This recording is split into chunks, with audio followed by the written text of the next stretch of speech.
Победителями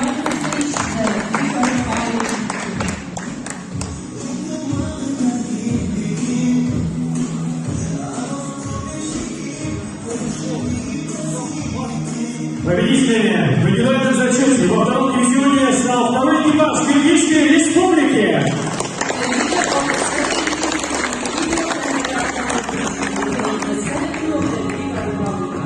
Командир танка сержант Абыгеев Улу Телек, наводчик оператор сержант Тарабек Улу Абмитан, механик водитель сержант Амурзак Жирибаев. Экипаж показал результат 26 минут и 15 секунд. Победители в индивидуальном зачете конкурса танковый биатлон 2021 года. Ваши аплодисменты. Экипаж Киргизской Республики.